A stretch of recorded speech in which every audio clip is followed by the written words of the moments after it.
This video will demonstrate how to prepare an iNAV PBS for mounting with straps.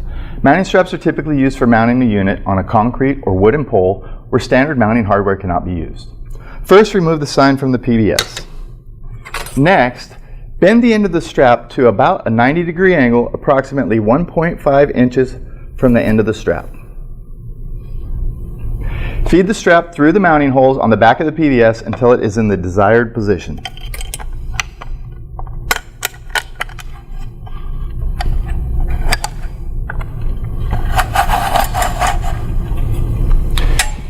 Insert the second strap in the same manner in the lower slot, and then you will be ready to fasten the PBS to the pole. That concludes this demonstration video.